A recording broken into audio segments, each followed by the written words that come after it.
What's up, everyone? Let me know if y'all in the room, if y'all can hear me now.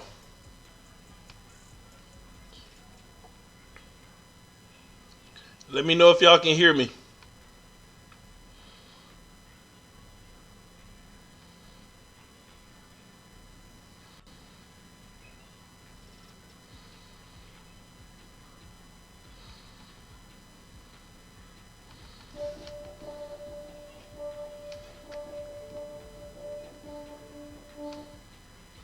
One moment, guys. I'm getting rid of the last stream. Let me see here. Y'all let me know in the comment section if y'all can hear me or not. What's up, Andre? Can you hear me?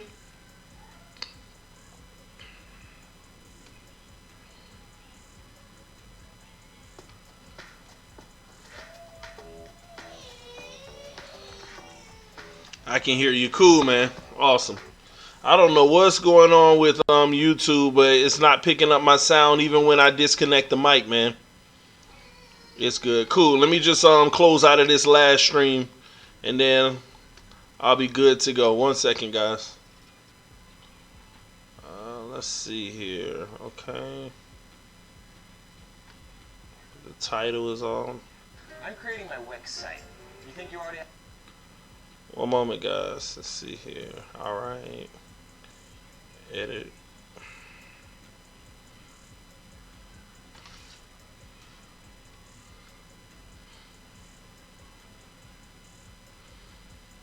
All right. All right, we good.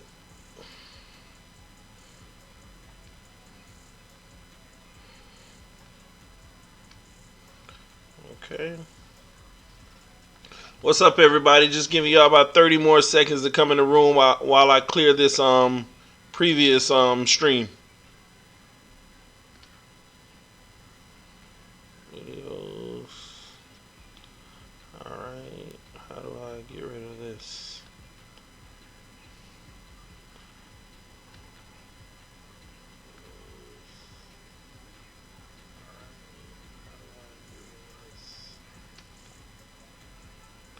All right, we cool.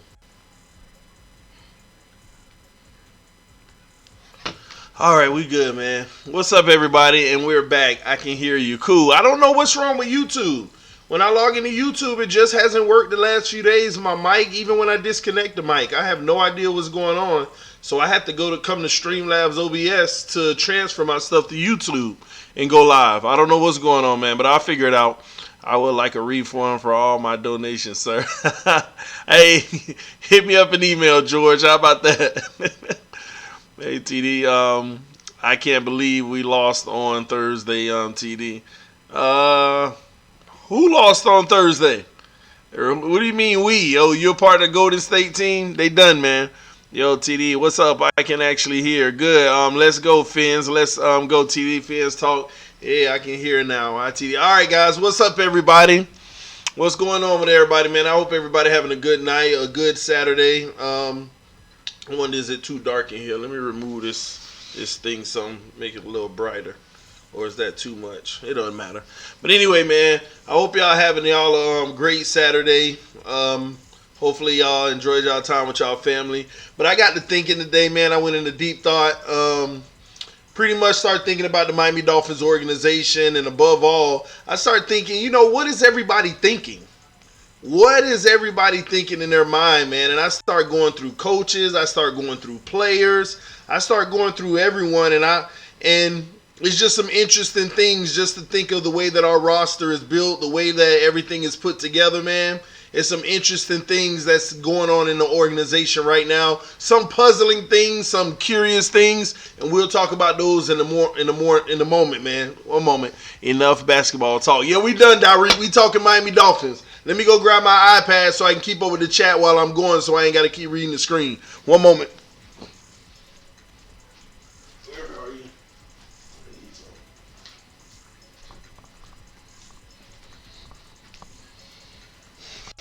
All right, let's see. All right, man. So I'm just going to get right into it, man. Everything that I've been thinking about with the organization. And Not only just the organization, but just what everybody's thinking. Flores, everybody, man. And one thing that was puzzling to me is the running back that we actually signed. All right, y'all know who I'm talking about from the Miami Hurricanes. Let me see if we got any Canes fans in the room right now. Who am I talking about? The running back that we picked up. Y'all let me know. Let me see if we got any Canes fans in the room. Let me see. We just got a notification. Action. Shout out to Quentin Sparkman, who just subscribed to the channel. What's up, man? But yes, guys, Mark Walton, yes. That's who I wanted to start this conversation talking about. I want to talk about Mark Walton, okay? If y'all don't know who Mark Walton is, he's a hometown guy in Miami, former Miami Hurricane, very explosive. I did a lot of research on the kid today because I was trying to understand the front office. I'm trying to understand, the reasoning for picking up Mark Walton and everything. But I learned a lot just doing some research on this kid. But it told me a lot, not just about Mark Walton, but our organization as well. And of course, I'm making a lot of speculations and a lot of guesses, but this is an interesting story, guys. Mark Walton, if you don't know, he was pretty much a star for the Miami Hurricanes. Dynamic rusher. He doesn't have that blast out of the gym speed. He doesn't have that speed that's just blowing everybody else out. That's faster than everyone else. But his eyes, his feet are amazing, man, as a running back. And quite honest with you, if you go look at some highlight reels, it's rare. That type of talent is rare. And I know some of y'all might beat me up for even making the comparison, but I could go as far as saying the way he moves his feet and his patience, he's Le'Veon Bell-ish to me. And some of his film would suggest there are things he actually even does better. And I know some of y'all, like I said, y'all will get on me about this. How dare you compare this guy to Le'Veon Bell? But listen, I am telling you, this kid is something special, man. He really is something special. He refuses to go down on tackles. I even looked at his Cincinnati highlights last year. Not many because, of course, he was a 4th-round pick and pretty much just behind the whistle. But I like the pickup. I love the pickup. And I'm also concerned about the pickup. And we'll get into a little bit of that in a second. Let me see what Andrew's talking about. Hey, I am Andrew. I am from Alaska, and I am a huge Dolphins fan for life. The running back that you're talking about is Walton. I saw his highlights. He is good, but needs some work and development, though. I'm interested, Andrew, and what's your thoughts on what type of work he needs in development? Let me know what you think, man. Who we talking about? We talk about Mark Walton. We're going to talk about several things, but right now we talk about Mark Walton. You must be talking about Walton. Yeah, so the thing with Walton is, okay, first I'm going to talk about all the good things, his football. Let's talk about football, period, okay? Mark Walton, in my opinion, is a low-key beast. He's like a beast being tamed that can actually get out and be much more explosive, man. I mean, if you haven't seen him yet, please go check out his film. You'll see some things. Forget the breaking 80-yard runs and 40-yard runs. No, just look at his footwork. Look at his patience. Look at his ability to absorb contact. Like he'll go head on with the guy.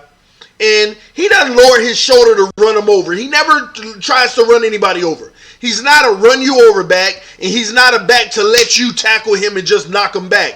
He's the type, he's a free fall back, and I love it. It's like when he's about to get that contact, he puts enough body weight on the defender, enough not to run him over and enough not to fall backwards, but enough to absorb the hit, calculate how hard it is, recover, and bounce off. It's crazy. Go watch his highlight films. You'll understand what I'm talking about, okay? He escapes tackles like none other, okay? I mean, just nifty, just never gives up, just doesn't take going down for an answer, okay? And you need those type of running backs to extend plays, game changers, making big plays when you don't expect it. So that's always a beautiful thing. Now, I also like that he has great hands. He catches the ball out of the backfield. He has really good hands catching the ball out of the backfield as a safety net, and also abusing linebackers one-on-one in the middle of the field. I mean, it's a thing of beauty. I'm telling you, last time I'm going to tell you guys, please go check out his highlights.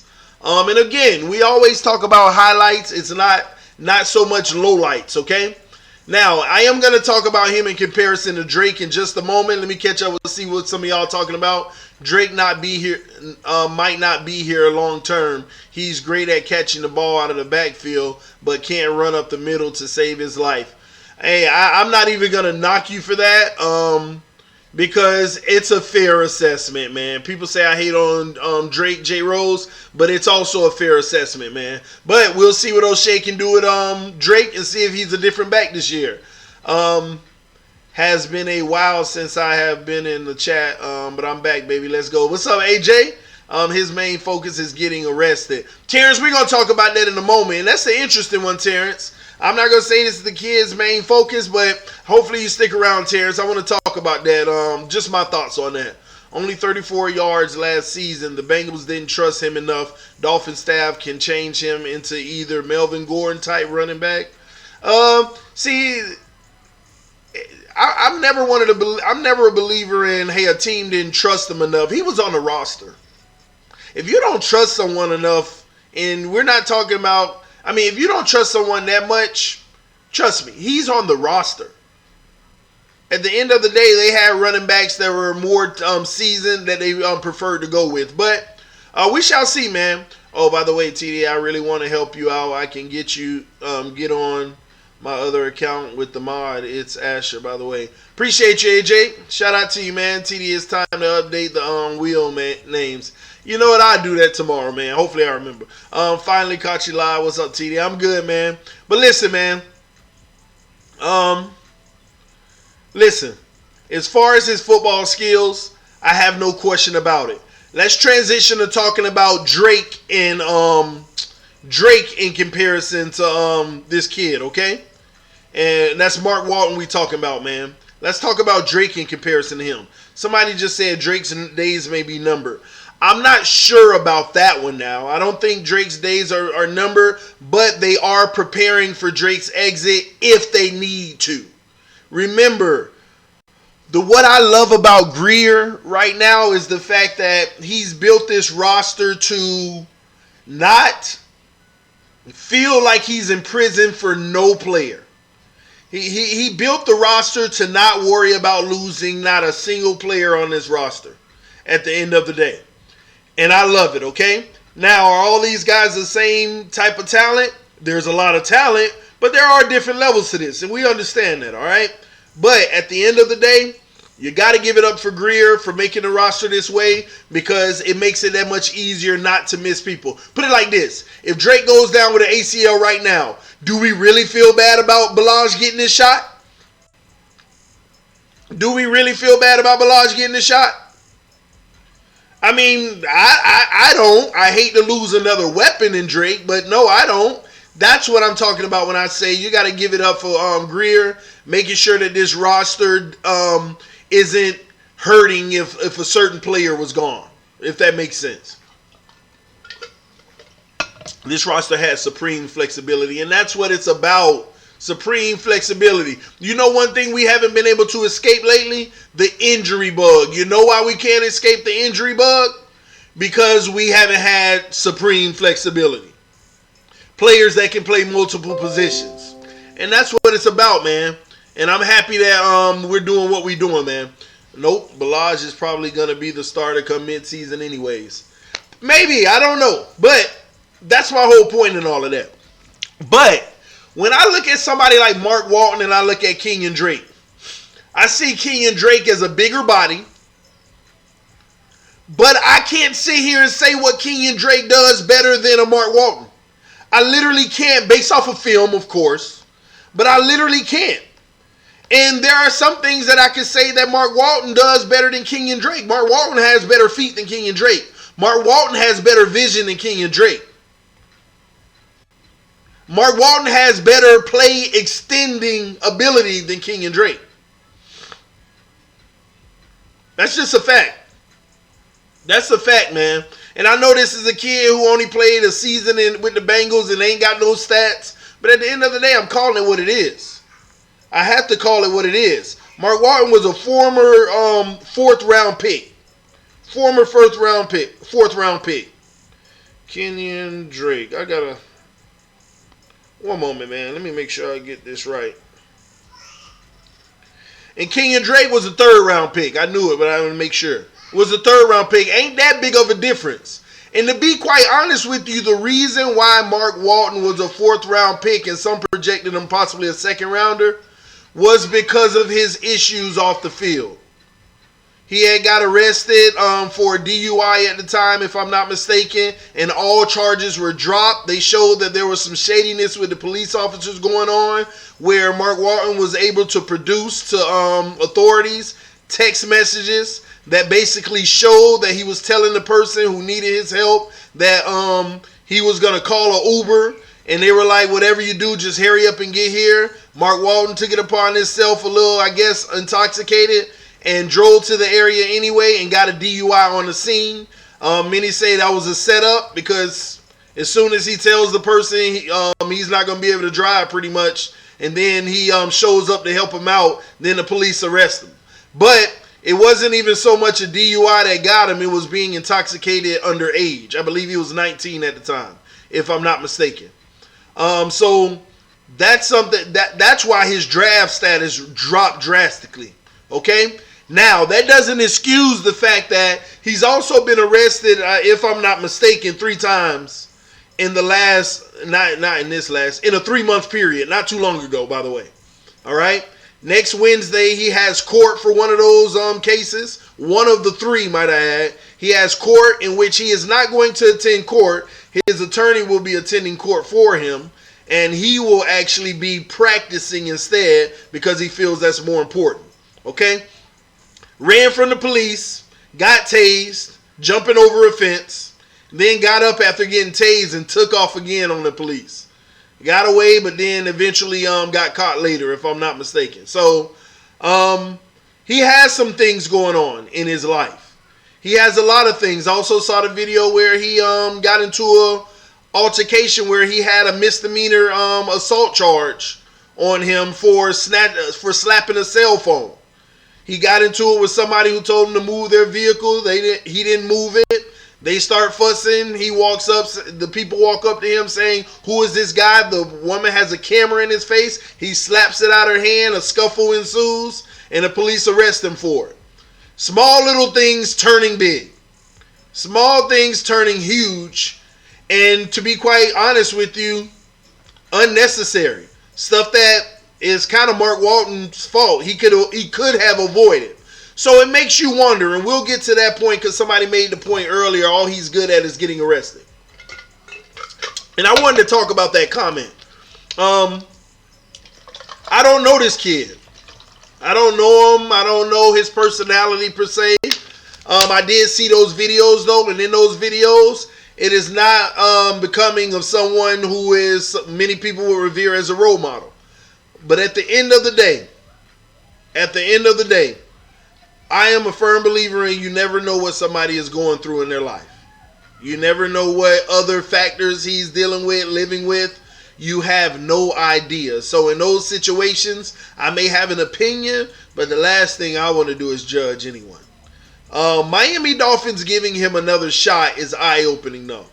With all the pending charges against him, he could end up doing some time. Not only could he end up doing some time, at the end of the day, let's say he shines like no other and Miami Dolphins want to keep him, there's a good chance he's going to be suspended by the NFL anyway. There's a good chance you're going to be suspended by the NFL anyway. So with that being said, it's hard to understand the signing. But at the end of the day, Flores says, everybody deserves a second chance. And technically, this might be his third. Who knows? Whatever. But again, he hasn't been charged of anything. But I would say this. There's a lot of ways to look at this, and we don't know. if we want to look at it from a football perspective, say that the Miami Dolphins and Greer and Flores, the way that they're thinking about things, and this is what got me starting to think about what are the Dolphins thinking about. Wait. Oh, one more. Let me grab my phone.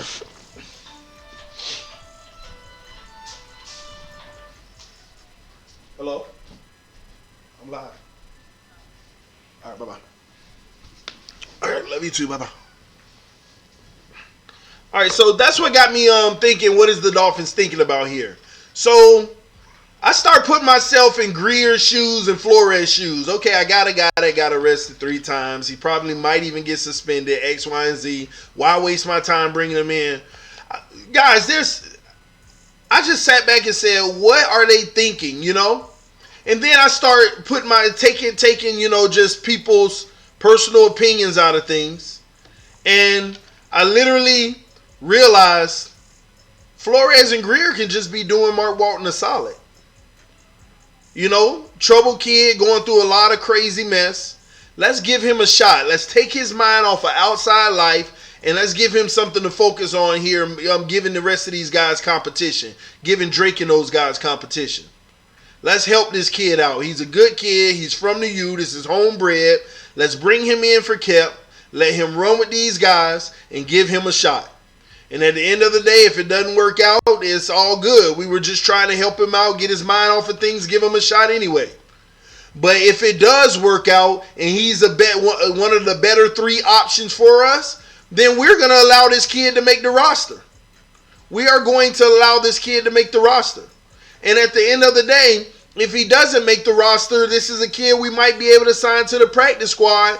Or if he gets in trouble and he end up getting time or getting suspended, we still have him under contract. And at the end of the day, let him serve his time or do whatever he needs to do and let him know he has something to come back to if he's looking to change his life or do better or whatever it may be. Special teams, whatever it may be. So I start thinking about those things. That's a possibility, man. It's a possibility. It's not going to kill us to get his kid a chance. He is a legitimate talent if we want to talk about football by itself. He is a legitimate talent. But do we need these issues, especially coming off of the history that we've had? Man, at the end of the day, I'm not mad at this move at all. I like them giving this kid an opportunity. Who knows? This year, next year, or the year after that, you never know. We might all be talking about Mark Walton, Pro Bowler. Who knows? You never know, man. So at the end of the day, you got to give people opportunities. Mistakes shouldn't define their future. You know, I'm a man of faith and nobody's above God's forgiveness. So that's the way I look at it. So I never judge people in those regards. So it just made me think, what are they thinking in that regard, all right? So Mark Walton, if you do get a hold of this, man, take care of your business. You got a huge opportunity. We look forward to you making the best of it, no matter what happens with it. Good luck, dude. Good luck to you, man.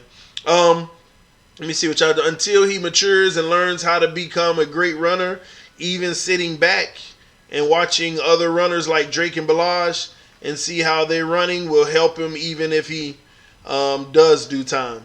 Yeah, that would. But let me say this, Andrew.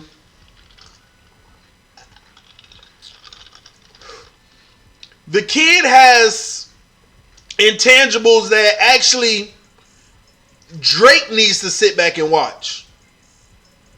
Balaj even needs to sit back and watch. See, you can't coach great footwork like that when you see a defender. Oh my gosh, I watched one play on this kid earlier today at UM, one of their tougher games. And 5 defenders basically beat their man, and they had Mark Walton right in front of them. And he just used his feet and scooted against one, scooted against another, scooted against the third, scooted against the fourth, and beat the 5th one around the corner. I was just like, there is no such thing as this type of patience. There's no such thing as this type of patience. The kid's a great running back. The kid's a great running back. It's just up to him in his personal life what he wants to do with his career long term. He's still young. He just got to man up and mature in those type of things. Like the cell phone thing. Move your car. Just go. You got a bigger future than sitting there arguing with somebody about your car. About moving your car. Slapping the phone out their hand. That type of stuff. You got to grow up and get past that, man. Le'Veon Bell. Le'Veon Bell-esque. Is he going to do time? We don't know. We have no idea. He got a court hearing next Wednesday during camp. So we shall see, man. But he is a pretty good talent, man. And I remember him from the U. It was just one of those bleeps like, yeah, Mark Walton, he be balling. But, man, when I went back and just looked at the film all together, man, it's a thing of beauty, man. Watch, you're going to see Nick O'Leary as a fullback tight end right along with Chandler Cox. I wouldn't, man, it's just too much diversity on this field. And I wouldn't put it past anything. You might be spot on. You might be spot on. Sorry, guys. H2O running my life right now, man. H2O is running my life right now. But yeah, man. Okay, so moving on, man. I start thinking about Josh Rosen, man. What's on the mind of Josh Rosen? I think Josh Rosen is nervous right now. I think he's nervous right now. Just imagine it, y'all. See, and this is where we stop talking about people and we put ourselves in them. And I'm Josh Rosen. You know, at the end of the day, I'm a top prospect out of college. I get drafted by the Arizona Cardinals. I'm the man. Things aren't going well, but I'm playing. They don't want me anymore. They want to go in this first round and get a quarterback. And one thing I do love about Josh Rosen is when he found out that they were going to draft their guy, another quarterback in the first round, he said, well, good then. If they want to keep me, then I'll beat them out. I love that about him. Those are his exact words. Well, good. If they keep me and him, then I'll beat them out. I love that, man. But now he's a Miami Dolphin. They traded him. And he's coming into camp learning a new system. On a scale of 1 to 10, rumor has it he's doing about a 6 right now. You know, it's not bad, but it's not great. Making some mistakes. Fitzpatrick is greatly outplaying him. And right now he's wondering, is his NFL career going to be a certified backup? Or is he going to thrive and shine? And that's a lot of pressure on this kid, y'all. It's a lot of pressure on him. The better Fitzpatrick plays, the more pressure it is on him. And I just hate to see him acting out of character with that pressure. A lot of times, man, that type of pressure gives you your shot. Like, he can come in the preseason, and if he's a second unit guy, he can come in the preseason playing in the game, and he wants to do so well that he takes chances he know he shouldn't take just to look good, and it could start derailing him even more, man. I'm just concerned about Josh Rosen in that regard. If we don't see him over the next couple of weeks beat this guy out, literally beat this guy out on Fitzpatrick, and he, you know what, not even be better, but progress so much that people start to talk about Rosen's looking great.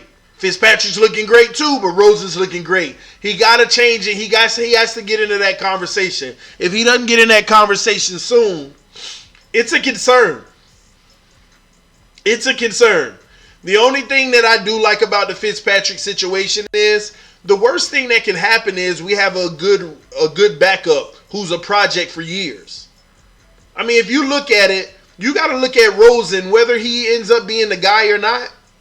Whether he ends up being the guy or not, at the very worst, he's a 3-year project for only $2 million a year of first-round talent. You pay the $2 million a year even if he was a bum. You know, not a bum, but you know what I mean.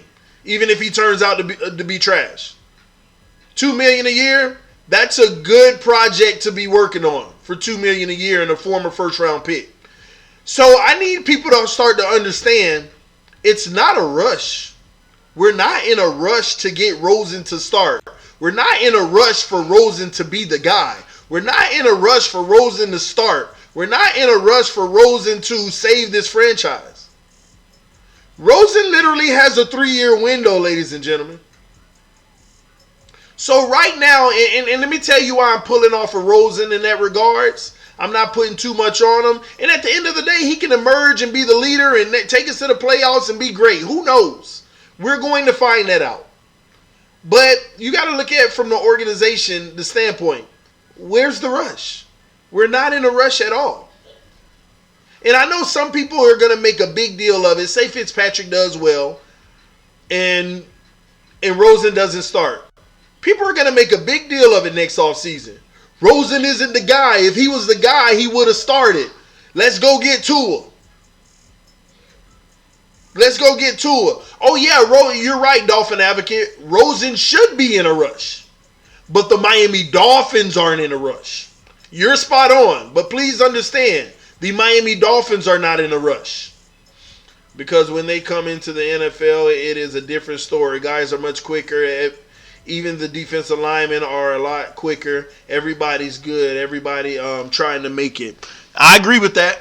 That's even with Mark Walton. Everybody, the competition is greater, so the college skill may not look the same. Fitzpatrick got a month on Rose, and it's give the kid a chance to catch up. He will, he will, he's going to shine. You watch and see. Paul, I hope so. I'm not saying he won't.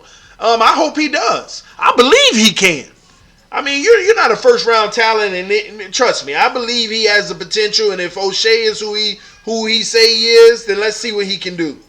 But that's not, my point isn't to prove Rosen is the guy here.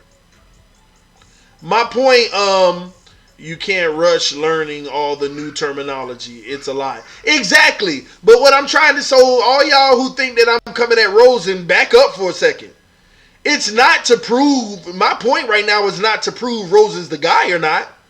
My point is to tell you whether he's the guy or not, there is no rush. Miami Dolphins have the safe bet here. We don't have to rush the kid, nor, we don't have, that's helping Rosen. That's a help to Rosen. Let me tell you something, one thing that I came to the realization of. Real talk, you don't make your name in you don't make your career in this NFL in the game. You make your name in practice. You make your name in practice, okay? If you're practicing the best, you're the guy to go. That's how this thing works, okay? Let's get that straight, okay? You make your name in practice. So at the end of the day Josh Rosen is the starter is the day that I'll feel comfortable that the coaches have seen enough in practice that this kid is ready to take the training wheels off. But until then, there is nothing wrong with him having training wheels on. We got 3 years to polish him. 3 years. But back to the Tua point, 2020 quarterback point. People are going to be calling, oh, we need to go get Tua. I know Rosen wasn't the guy. We would have a serious decision to make next season. A serious decision on whether we need to get another quarterback in the first round or keep on rolling the way that we're rolling. We won't know that decision until we see what Fitzpatrick does in the season. Because I'm going to tell you now, Fitzpatrick is the type of quarterback that miraculously somehow gets us 10 or 11 wins and we get to the playoffs first, second round. Then they're going to say, Fitzpatrick, go ahead, come back the next year and let's do it again. And if you could do it again, we'll talk about a real contract maybe for 4 years, seeing your way out the NFL since you're not slowing down. And we're going to keep on working on Rosen in the background. That's possible. But now, that's possible, but there are other things that are possible. Even if Fitzpatrick does well, stick around, Fitzpatrick. We got Rosen for 3 years. Pick up that quarterback in the first round as well. And I always say, I'm saying Tua now because that's what everybody always talk about. But let's say it is Tua. Now you got Fitzpatrick, you got Rosen, and you got Tua on the roster. Some of y'all will disagree with me, but you don't bench an 11-win Fitzpatrick for a Tua. Especially if you're going to sit Rosen and don't even give him a shot during the season. You're going to have Fitzpatrick as the veteran starting, and they're going to treat Tua just like they treat Patrick Mahomes in Kansas City. Let him sit back for a year, just like Rosen.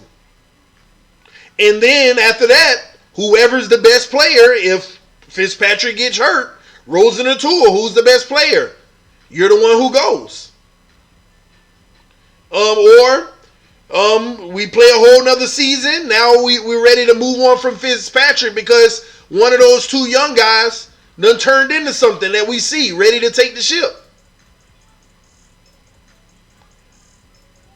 Do you not see all the options? Not only that, or we never draft Tua or a quarterback in the first round. And we gonna get another person in the trenches. It might even be defense again. Probably might even be one of the best defensive ends in the game. Who knows? Who knows? I think the Dolphins go 8-4. 8-4. The math ain't adding up, man. We got a short season or something. Man, listen, man. We have options on this team, man. That's what needs to happen. Our team is being assembled the proper manner. Yes. Or give Rosen a shot to start the whole season. I'll tell you right now, we already know what kind of quarterback Fitzpatrick is. He does really good and he does really bad. We don't know what kind of quarterback Fitzpatrick is. You think somebody who are who they are just because of the previous teams they were on and how they played? Ted Ginn wasn't Ted Ginn until he left. It would have been easy for us to say we know who Ted Ginn is, and then he started catching touchdowns, going deep in the playoffs. Plenty play. I could name 5-6 players in the last 5-6 years that didn't look well with Miami and then did great with other teams. You don't know who someone is unless you see him with the new coach and how the new coach can help develop him. There are a lot of great players in this league that don't even get their shot because they're in a bad situation, don't got the right coach, X, Y, and Z. Do you know there's a chance, like say Le'Veon Bell with the Jets, there's a chance that they brought in a rookie running back this year that's better than Le'Veon, but they'll never know because Le'Veon's there. The kid can run better than Le'Veon in practice, but guess what? Le'Veon is there. There is a lot of great talent in this league sitting behind starters that people don't even know. So let me say this, man. Yeah, Ted Ginn went to the Super Bowl. But let me say this. You don't know who someone is. Fitzpatrick might cut his interception rate in half this year. That alone makes him a much above average quarterback. Real talk.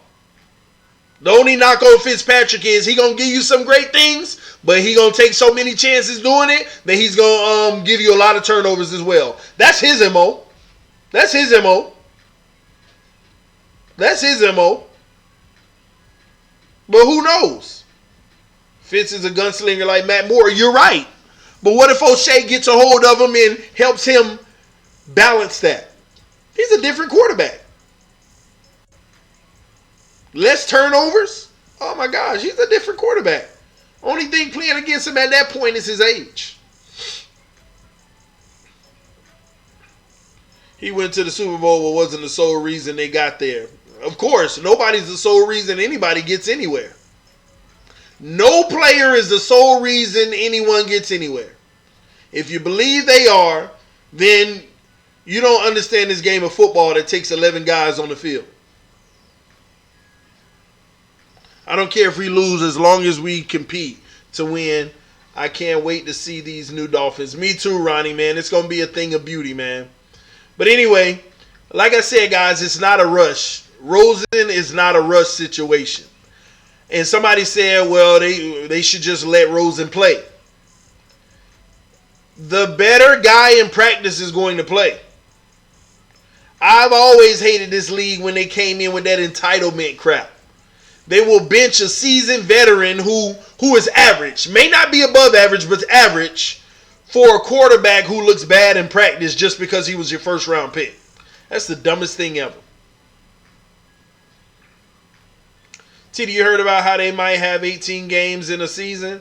Well, not this season, of course, but in the future, possibly.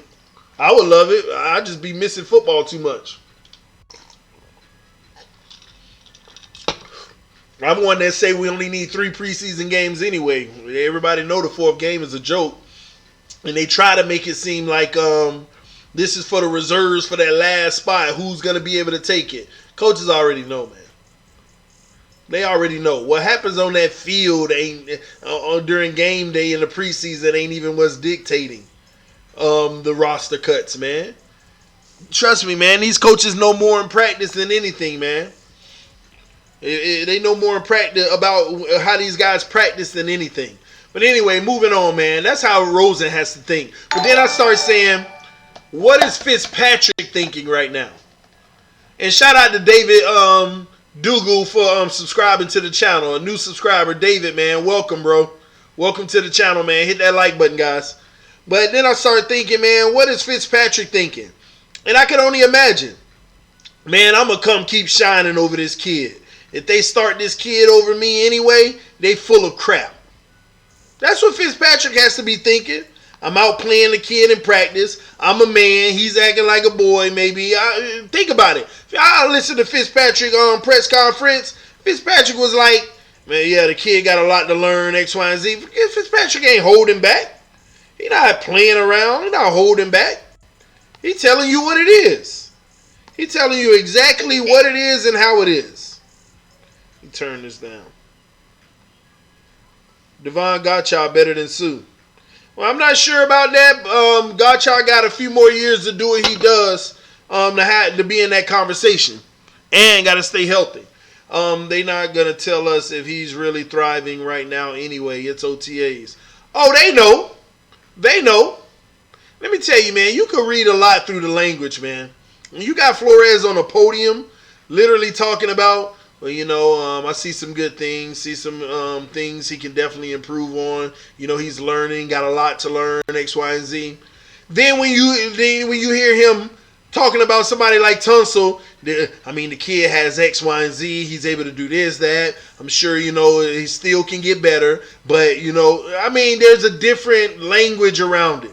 You got to learn how to read through it by listening to all the interviews and seeing the difference in the manner that he speaks. Said she ain't made it anywhere in the league with how many teams he's been with. Ain't going to make it here either. I don't know who is she. Welcome to the family, David. Shout out, David. No, but Ted Ginn was very young and still undeveloped when he had got we just gave up on him. Man, we give up on everybody too quick, man. Fitzpatrick is 37 years old. Been in the hey, listen, age, Brady showing you age don't matter. Brett Favre showed you that too. We definitely know who Fitz is. All right, y'all keep believing that, man. You don't. You really don't. At the end of the day, let me tell you another thing about Fitzpatrick. I think he will be more inclined now to be smarter and throw the ball away. Because let me tell you what Fitzpatrick has behind him that's threatening him. They can pull me anytime for the kid. They can pull me at any moment for Rosen. People want to see him play anyway. He's the young guy. They want to see if what they purchased was worth it. You got to think about it. Fitzpatrick ain't just, I'm straight in this. You know? He's trying to, and he's playing well. If you look at all the reports, he's been playing very well. But at the end of the day, the one thing about OTAs, there's no pads on yet, guys. These guys aren't in full contact. So with them not being in full contact at the end of the day, who knows, you know? We'll see when those pads go on how everybody looks, man. Have you ever been to a Dolphins game? Absolutely. Went to the Bears game last year, the overtime one. That was pretty lit. I watched him from Buffalo to Tampa to Miami. He had guys behind him before, and he showed himself. It is what it is. He had guys behind him before and didn't get benched for it. This is a totally different situation. Totally different situation, man. You read the long text, but you won't read the short ones. I just read your short one, man. It's OTAs. That Bears game gave me PTSD. Yeah, it was crazy. That was the game I was mad at Drake for fumbling on the 1 yard line. But we won. We won, man.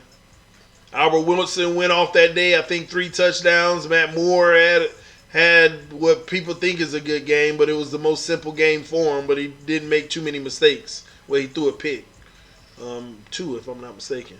But anyway, what's up, TD? What we talking about? We talking about a lot of stuff, man. We talked about what the Miami Dolphins are thinking, man. We talked about what Rosen's probably thinking. We talked about what Fitzpatrick is thinking.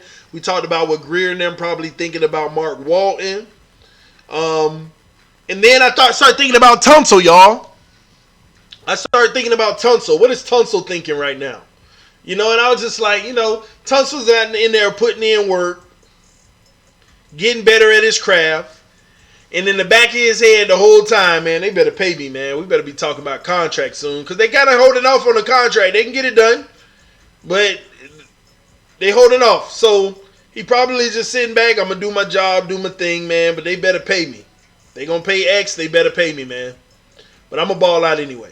Not much on the Tunsil front, man. But then they start making me think about money and what is Xavier Howard thinking. And I started thinking about it. I was just like, he's young. He's hungry. He just made a Pro Bowl. The money is... Xavier Howard is the type, to me, that the money is not going to get to him.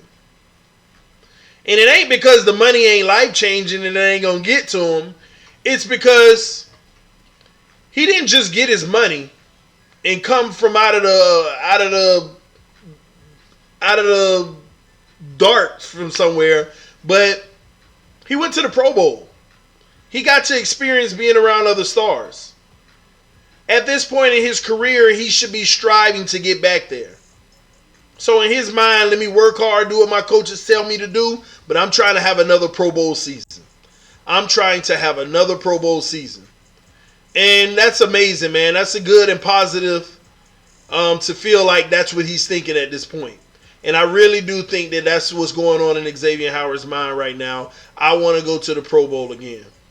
I'm not, and don't get me wrong, I don't even think he's so much worried about, are we going to win this and that and this. He's going to do his best and to do his part to help us win. But I think he's more so going to be focused on, let me be so effective and so good this year and work hard so that I can get back to the accolades and glory. Because that's what it's about for a player like him at this point, man. So that's all good news, man.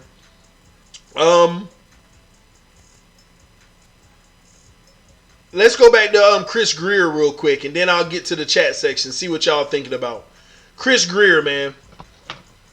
I started thinking about what is Greer thinking. Oh, man. I started saying to myself, man, what is Greer thinking? And he should be very happy right now. Let me ask y'all a question in the comment section. Do y'all think Greer has any pressure on him right now? Do you think he has any pressure on him?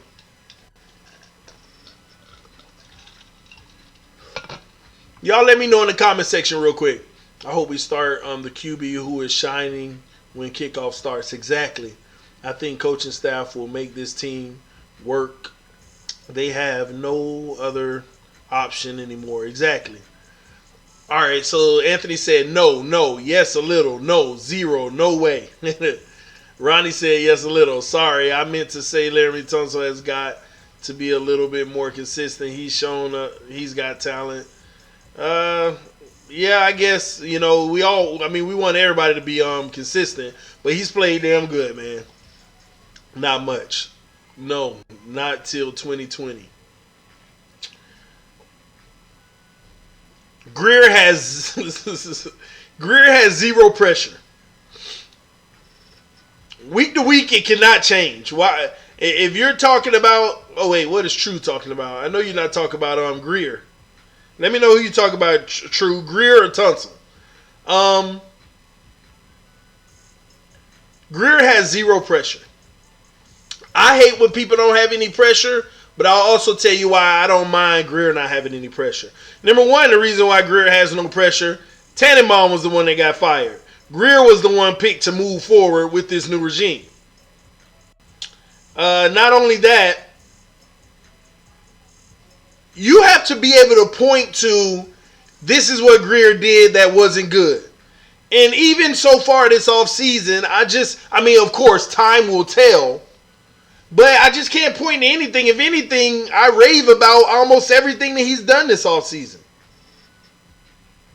So whenever we talk about Greer, in my mind, it's like Greer has to be thinking, oh, this is good. I'm good. I'm good. Let me do my job. Let me do what I know I can do. And I'm safe for at least 2 seasons. Minimum. No matter how bad. 2 seasons. Safe. 0-16 this year. I'm still good. Still good. Okay? I know people be like, yeah, you can never feel that way. I get all that. Still good. And what's going to help him stick around, be here long term, and hopefully forever, because I like Greer. What he's doing to the roster right now. He's giving his coaching staff so many options. It's almost like Flores and company. You have no excuse. Yeah, these aren't top tier talents. That's 10 out of 10. You don't have the biggest signing in the league or this, that, and this. I'm giving you nothing but talent. I hired you to be a coach, not just somebody who directs great talent. This ain't about putting a superstar squad together and you go out and coach it. Here's the keys to the Ferrari. No, I'm trying to give you a Honda and I need you to turn it into a Ferrari. See, nobody talk about what coaches are supposed to do. Nobody talks about what the coach's responsibilities are. The number one responsibility for the coaches, not just Flores, but all the coaches, is to develop talent. You're not a coach if you get a 10 out of 10 player and you can't make them 10.1 out of 10. Hopefully y'all get my point. Coaches' jobs are to develop talent. Can you turn this 4th rounder in what should have been a second rounder? Can you make this second rounder a first round talent and people went back to draft them today? Nobody talks about what coach is really supposed to be doing, which is developing young talent and making them great players, at a minimum 7 or 8 rated players. If a GM brings you all 6s, I don't care if he brings you 5 players at 6s, as a coach, come on, can you turn 2 of them to a 7 or 8? You know you're not going to hit on every one of them. Some of them don't have what it takes. But that's what it's about. That's what it's about. Developing talent. So do you know how far along we'll be if we can develop talent? All these AFF players and these undrafted players. Man, we got like 45 of them on the roster right now between AAF and the undrafted. Almost 50 players, maybe even 50. Undrafted. Not picked up in free agency. That's how many we got out there right now. Can you take 5 of those 50, 10% of them, and make them a 7 or 8? Can you? That's what it's about. Developing talent that the rest of the league don't know about because you found it and you made it. That's what it's about. So Greer should have no pressure because his job ain't out there to coach these guys and develop them. His job is to give you the personnel that you should be able to develop. And the safety net for Greer is he's doing everything with you. Flores, come on. This is what I think about this guy. What's your thoughts? You sign off on it? You agree? Then let's go. Develop him. And if he's not getting developed, whose fault is that? The coaches. TD, you know these Dolphin fans, they will be calling for his head if the team don't do good. They can call all they want, Edward. Stephen Ross is playing this patient game. He done made it clear. They can call for his head all they want. They can call for it all they want. It's not even going to matter, man. First time on the stream, but man, I'm agreeing so much. I've never looked at it like this. But it's for real the only thing Greer needs. Yes. Yes. And Alchemist, shout out to you, man. Joining the stream, bro. Appreciate you being here. But yes, man, you got to see, a lot of this stuff is mental, man. You got to think about what are the rest of these people thinking? what's going through their heads. And we'll get off of Greer. Greer's good, man. Greer's just trying to load the roster and give the coaches as much talent as they can and let them do their job to be successful. That's all Greer trying to do. But then that takes me to the big kahuna, Flores. What is going on in this man's mind? Now, Flores, in my opinion, has the most. Oh man, I done kicked the camera. My bad. One moment, guys. Flores, in my opinion, is the guy who has to deal with the most mentally. What's going through Brian Flores' head? Oh my gosh. I mean, where do you begin, right? Where do you begin? First, you got to think, what is Flores' role?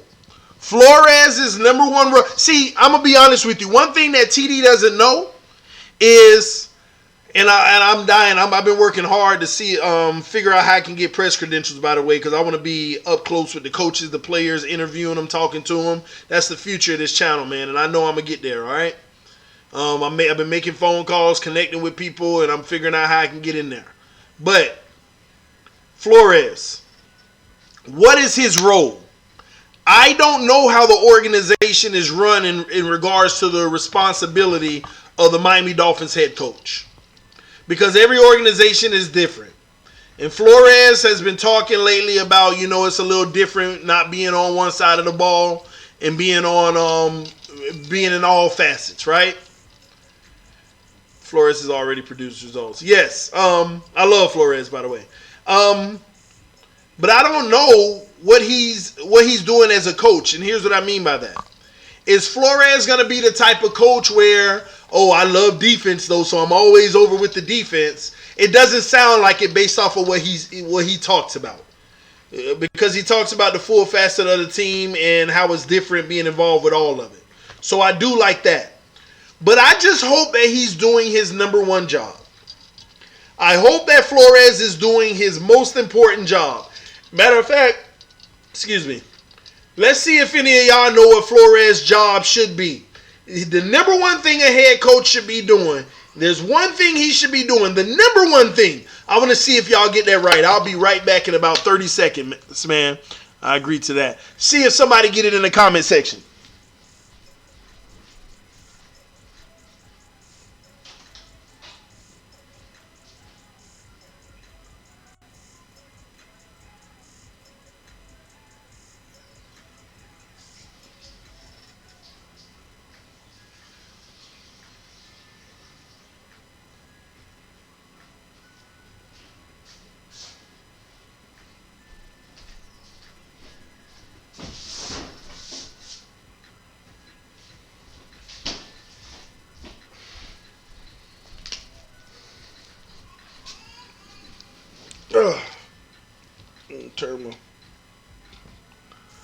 Let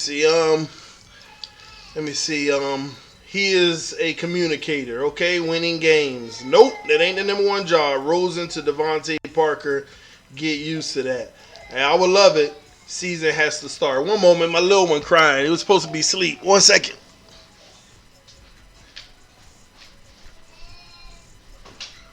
You okay, man? What's wrong? Come on.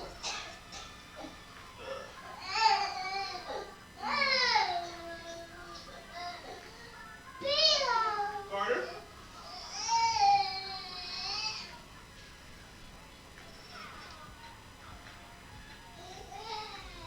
One moment, guys.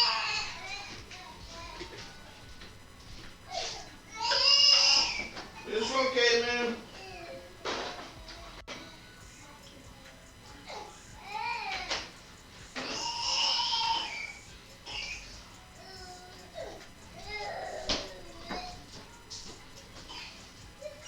Just a little more then, okay?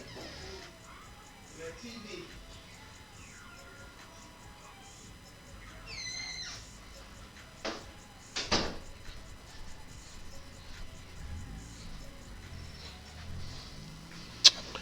My bad, guys. One moment. Let's see here. All right, I done missed y'all comments. Let me back up. See if y'all got what Flores needs to be doing.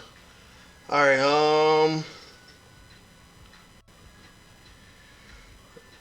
Season has to start. TD, we got to meet at a Fins game. I got you, Carlos. Making schemes and plays that fit our team so we can win is what I'm thinking. That ain't what he got to do, man. Plus, build a consistent contender. That ain't what his job is. We plan on it. No, he has to be a great communicator. Of course he does, but that ain't his number one job. Coach is coach. Exactly. Randy hit it right on the head. Ding, ding, ding, ding, ding. His job should be to get everyone on the same page and work as a team. Yeah, all of that is all good. But listen, man, making sure that the coaches coach the players.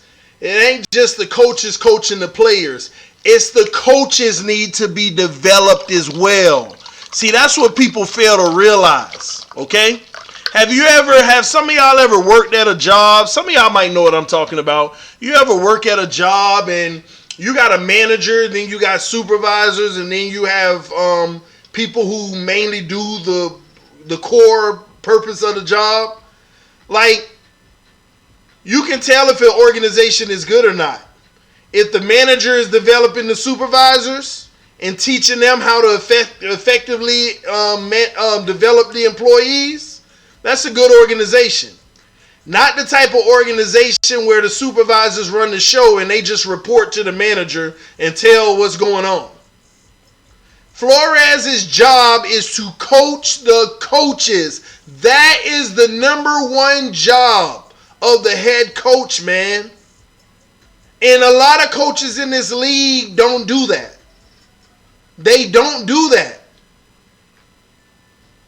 The number one job for the head coach is to coach the coaches.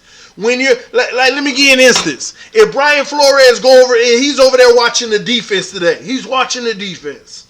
And the defensive coordinator's doing some stuff. Yeah, Flores can talk to players and do all that stuff, but his number one observation should be the defensive coordinator, watching him operate with the players, his interaction with the players. That should be his job. And when he's seeing certain things going down, he's talking to that head coach, that defensive coordinator later, because they have meetings all the time. The defensive coordinator probably meet with them 2 or 3 times a week alone. Of course, they all meet together in rooms and stuff together, but they have their one-on-ones too. And when they're in their one-on-ones, that's his opportunity with the defensive coordinator. Hey, do you notice that, I don't know, Minka Fitzpatrick does this a lot? Yeah, I notice he does that a lot. What have you put in place to improve that? Working with them on what their game plan is, their strategy, and what they're doing with these individual players. That's his job. His job should be to create his replacement. And what I mean by that is not to replace him as the Dolphins head coach, because I hope he has a 50-year tenure, Super Bowls galore. But his job is to develop these coordinators so that they can get their head coaching job, so that they can be better. Organizations are bigger than what we just see on the field as fans, man.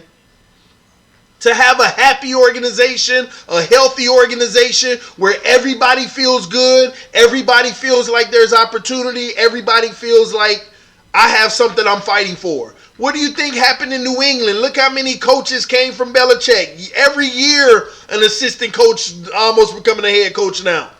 Flores started as a freaking, basically, assistant. Literally, a scouting assistant, picking up laundry and stuff. But they have they had an organization over there in New England where if you do well, you get promoted. You do well, you get promoted. You learn and you teach and you develop, you get promoted. Literally, man. Flores' number one job is to develop these other coaches to be head coaches, putting them in great positions. Flores shouldn't be calling the game. Flores should be sitting back, hearing the calls coming in, and watching the defensive and offensive coordinators go to work. And if it's something he questions in that game, he can, hey, why are you running that? What's your thoughts on that? Do you think we should, just so we don't lose games? He's supposed to sit back and let them run the show and only instill himself into the equation when he sees it's necessary and one of them are about to screw up and not realize it. That's what it's about, man. Flores has the most important job because these are the guys that are supposed to be getting these players better. Think about it, man. Say Bobby McCain gets so good this year he goes to Pro Bowl. It's a travesty how people are like, oh, Flores ran defense and look at this kid Bobby McCain. Flores done turned him into this. And they going to give Flores credit. Do you know how many years they gave Bill Belichick credit for the defense in New England? So unfair. So even after the Super Bowl, they were saying Belichick did wonders with this defense. And the commentator a million times stated on national television, Brian Flores has the play call responsibility and he's done a great job. He called all the plays. Bill Belichick ain't had nothing to do with that. Brian Flores called all the defensive plays. But still to this day, look at what Belichick has done with this defense. Just because Belichick was a great defensive guru when he was the defensive coordinator, they always seem to equate the defense with Belichick and not his coordinators and wondering why his coordinators keep going off to be head coaches. Wondering why his coordinators keep going off to be head coaches. You think they getting head coaching jobs based off of Belichick's work? No, it's because Belichick has taught them and put them in a position to run their job. People need to stop that. A head coach shouldn't even be, I'm going to be honest, I don't know if Flores is going to be calling plays. I pray he doesn't. If he does, hopefully he's great at it.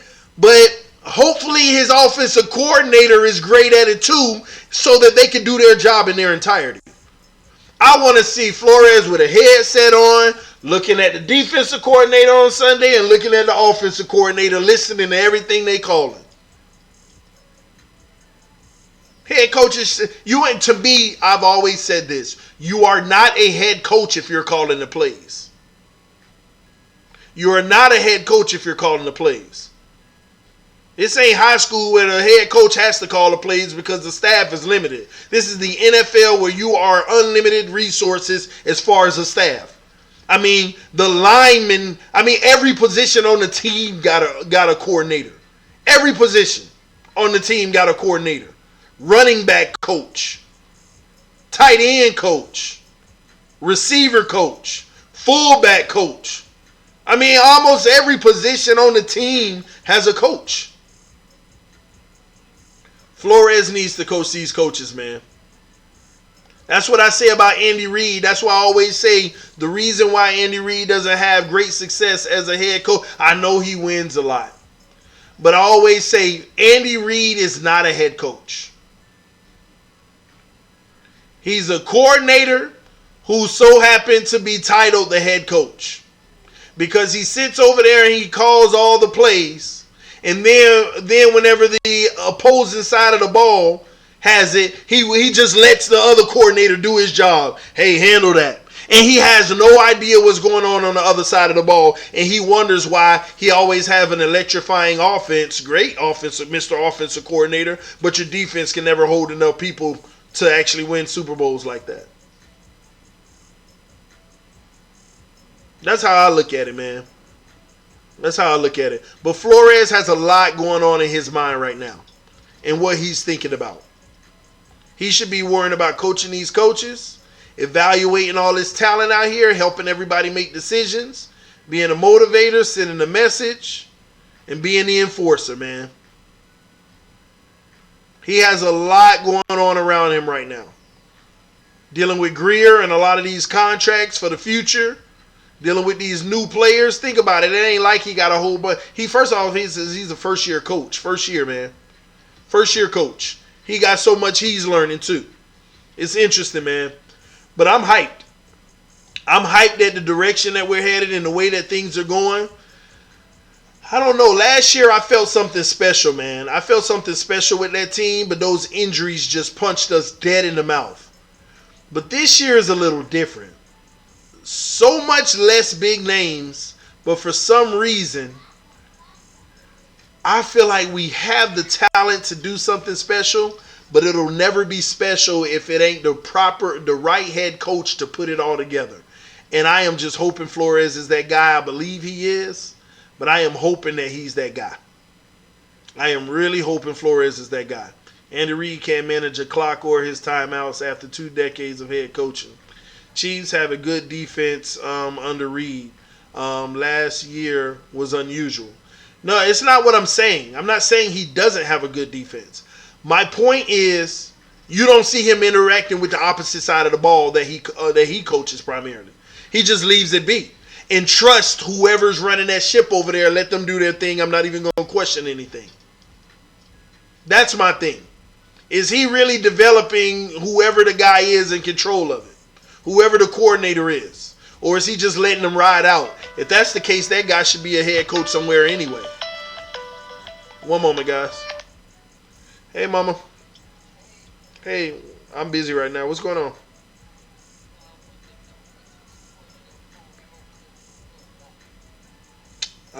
The Hilton Home Suites. Is that what you're talking about? It's one not far. I'll call you tomorrow and give you the details. All right, love you. Bye bye. But yeah, man, I hope the Bills are good this year. I think they can give New England Patriots a run for their money. Why we care about the Bills and giving New England a run? I hope the Bills suck worse than the Jets, and I hope the Jets suck worse than the Patriots, and I hope the Patriots suck worse than the Bills. Do you get it? However it worked, okay? Man, don't forget the assistant coach is Jim Caldwell, yes? He has all the tools around him to be successful as a head coach. You're right. You're right about that, man. Listen, I'm excited, man. I'm beyond excited, man. KTD, thanks for reading all my questions and being a great commentator and being cool and out. I am a huge Dolphin fan and I am from Alaska. Thank you very much. I hope your day going good, bro. Shout out to you, homie. It's good, man. I'm all good, man. Only unit I care about is our O-line. Why New York? I care about the whole team, man. The whole team, man. Flores' plan is to use the scheme that best suits the players and not the other way around. I feel good about this team, really. Thank you, Ronnie. It's almost like we got some principles to everything, man. You know how you got those coaches, or I'm going to come in and bring my offense, but you don't know if these players are good for your offense, you know? So I like that he's always looking forward to putting the players in the best position, the scheme working to their strengths and to the opponent's weakness. I love that, man. What do you think about the Cowboys and their roster? I don't care about the Cowboys random. They trash, man. Nah, they all right, man. They building a pretty good roster, but we going to come beat they behind. I know that much. We gonna get them. But, yeah, man, they look like a solid team, though. The Bills had quite top 5 defense last year. Quiet. Hey, it didn't matter, did it? I'd rather the Bills win the Super Bowl than the freaking Patriots. Adrian, I don't rather neither of them winning it. Come on, man. Get it together, Adrian. I keep saying Adrian. Aiden. Cowboys winning versus Dolphins. Bet on it. Random guy, man. You a random guy for saying that. How about that? I'm not going there with you, man. The Cowboys ain't going to beat us. You'll see. But, yeah, man. I'm excited about this season. I just look forward to seeing some great football. It's just, for some reason, it feels like football is only a month away, but it's like 3 months away. It feels like it's literally a month away, but it's actually 3 months away, man. And it is so aggravating, man. Aggravating. See, this is the dead season to me. We can get all hooping and hollering and excited about OTAs. The crazy thing about OTAs, man, and all this time right here, half of the people out there ain't even going to be on the roster when it's all said and done. Not even going to be on the roster. Everybody else running around without pads and stuff. It's just one of those things, man. They learning the system and doing all that stuff. But I like OTAs just for the young people that might be able to emerge, but this is when it's the deadest moment in Dolphin Nation whenever it comes to news, guys. But at the end of the day, I'm gonna start doing a lot more Q&As, answering questions and things like that you all may have. In the meantime, while I'm giving Dolphin news, I'll be on my other channel. YouTube sent me this long email today. I don't even understand half of it. But my other channel is back up and running, so I'll be doing the NBA games over there now. So tomorrow, you don't have to worry about me streaming on this channel with the NBA games. So all my fans, family, y'all please forgive me for using the channel for the last few times for the NBA games. I know some of y'all tune in and be like, oh, he's talking NBA. But yeah, I'm going to go ahead and get over to TD Sports Talk and take care of that type of stuff over there and then other videos as well, man. But yeah, amen to everyone in the AFC East besides the Dolphins sucking. Exactly, man. Exactly. I'm pretty excited for preseason and looking at the way our rookies perform. Me too. So who are pulling for in the QB race? Who am I pulling for in the QB race? I'm pulling for Josh Rosen. I have to pull for Josh Rosen. A great Fitzpatrick don't do me no good for about 2 or 3, other than 2 or 3 years. I mean, I would love a great Fitzpatrick regardless, but that doesn't do me any good past 2 or 3 years. So I'm pulling for Rosen to just ball out and say, hey, I'm the future. And we roll with Rosen, and then next year, 2020, our first round pick, we get a massive talent at another position, making the roster that much better. See, that's the wild card for me with the Rosen deal. Please work out Rosen so that 2020 we can go ahead and get a starting right tackle, a starting center, a starting defensive end, or the best linebacker coming out of the draft, or the best cornerback opposite Xavier Howard. I don't know. Real talk, I don't know. But I do know I would love for Rosen to work out so that we can fill another roster spot with one of those guys. So, I'm Team Rosen. I love Fitzpatrick. Especially if he can minimize turnovers. Oh, I love him a lot. But I'm Team Fitzpatrick for the simple reason, if that guy can emerge to the point where next year we can get our first round pick being a position other than quarterback, y'all don't understand how much that accelerates our roster. First of all, that means Rosen worked out and you got your QB. Second off, you just got a first round talent on this roster now. Imagine them adding another defensive player. Imagine that, y'all. Imagine adding the best linebacker in football coming out of the draft. You got one of the best corners. Now you got one of the best linebackers. You got Minka Fitzpatrick. You can say one of the best safeties. You got one of the best nickels in Bobby McCain. He's great at the nickel. I keep telling y'all that. Bobby McCain earned his money in the nickel. Just because of the year he had last year, y'all got to understand he also played out of position. Don't forget that. Then you got Christian Wilkins, defensive tackle. Just imagine your defense being that loaded because Rosen worked out. Or if you don't get another defender, you get somebody on the offense. It might be your future center. I don't know. You know? Because the center we got now, I don't know if he's going to be here that much longer. It was just a 2-year deal. This is the second year. We could do so much more with that position. I heard they're trying McCain at safety. They're trying a lot of people everywhere. They need players to be interchangeable. But that's also good for Bobby McCain because Bobby McCain has some cornerback experience. We know he's great in the nickel. And now they're playing him at safety a little bit. Let me tell you what they're doing. They're making Bobby McCain just like Fitzpatrick. Because Fitzpatrick plays safety. Fitzpatrick played corner. Fitzpatrick plays the nickel very well. They're trying to have that same thing in Bobby McCain. So now you don't know where anything is coming from. Bobby McCain coming on blitz. Fitzpatrick coming on safety blitzes. Bobby McCain dropping to be the safety that's replacing him. All type of stuff, man. You're going to see loaded boxes. Listen, you're going to see 9 in the box at times and they only rush 3 as a stunt. You're going to see all kind of stuff, man. It's going to be exciting. For the first time, I think we're going to see exciting, refreshed, creative defense. Oh my gosh, I can't wait. Just come on, hurry up. I don't care if it's preseason game 1. Just come on. Come on, man. He's making sure these players can play several positions, man.